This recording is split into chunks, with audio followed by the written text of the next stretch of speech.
Alright guys, we are on page 13-14. We are working on converting a type layer to a shape layer. So we want to click the Catitude News layer on the Layers panel. We're going to click the Layers panel Options button. And then we're going to click Duplicate Layer.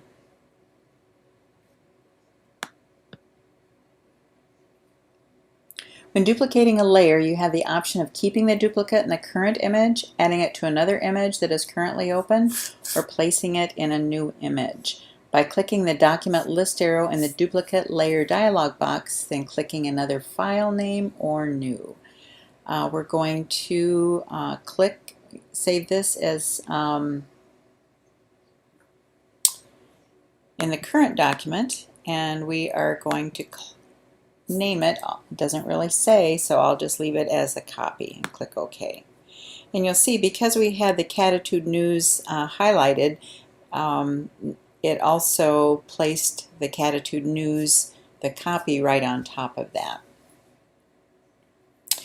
And I was supposed to click in or type in screened back type instead of the copy, so I'm going to try to do this as here we go, just gently click on the title, and it should highlight it for you and allow you to change it to the name you want. There, screened back type, and then click OK. We're going to click the Indicates Layer Visibility button on the Catitude News layer on the Layers panel.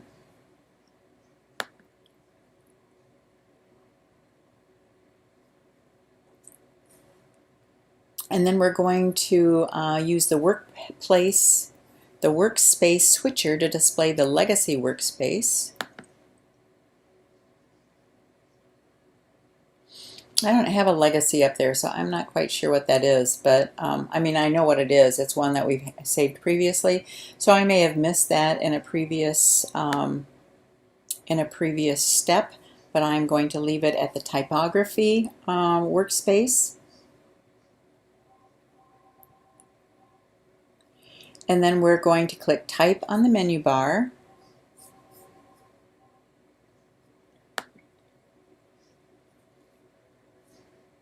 And then we're going to convert to shape.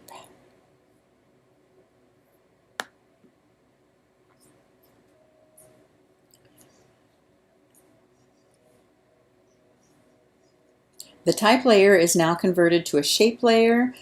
Figure 21 shows the Layers panel with the converted type layer state and vector mask thumbnail, and the history panel with the convert to shape state, which you can also see on my screen. And that does it for 13-14. We're going to go to page 13-15, and we're going to adjust layer content. We're going to switch to the Essentials workspace.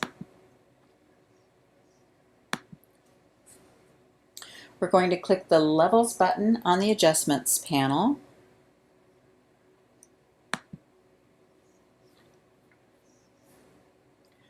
We're going to click the This adjustment affects all layers below.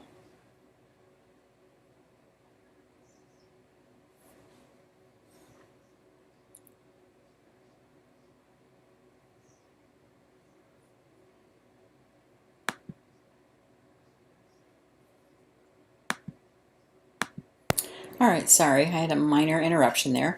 Again, we are going to click the This adjustment affects all layers below, which is this button, and it clips it to the button on the property, clicks it to this particular next layer, which is the screen back type layer. We're going to drag the input levels mid-tone slider to the left.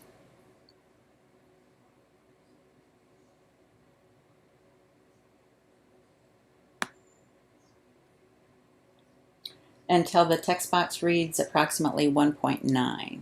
You don't have to do it approximate, you can actually, as I've done before, type that in. And then we are going to, and you'll see the contents of the layer, which is the screen back type, looks a little bit lighter.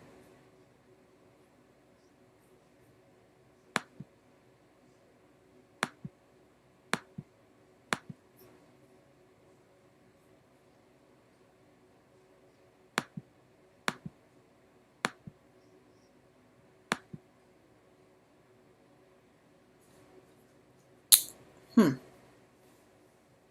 don't think it does, but so I'm gonna put you on hold here for a minute and mess with it a little bit. All right, as you can see, I went through the entire process and still wasn't satisfied with the type, but we'll go through it and see if there's something else that comes along that makes it look a little bit less opaque as what what the textbook shows and what I end up with isn't the same, and you'll see that in just a moment. So that we've switched to the Essentials workspace. Again, I'm doing 13-15 from the beginning again to see if I can figure out what the issue is.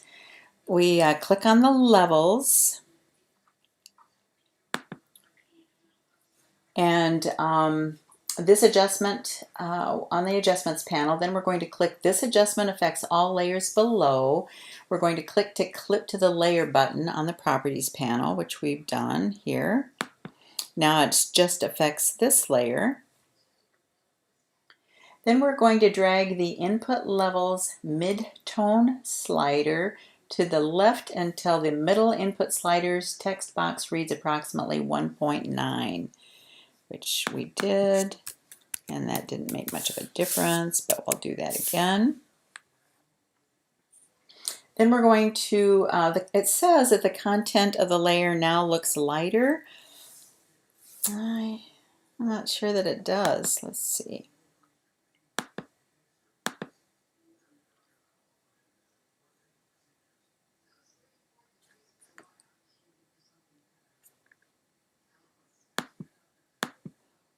It doesn't, but we'll go on. We're going to drag the output levels shadows slider to the right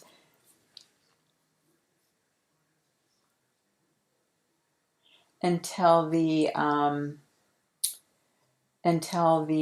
output level text box reads 115.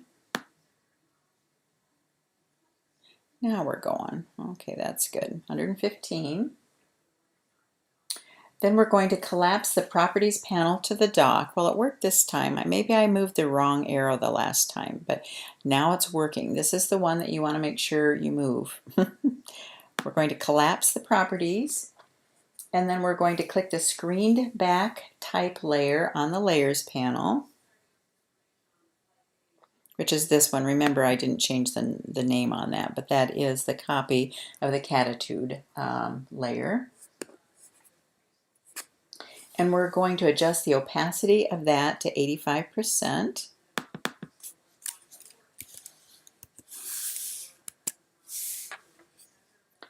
And the content of the layer is now less transparent. We're going to click layer 1 on the layers panel and do a command or control to save your work. And that's it for these two exercises.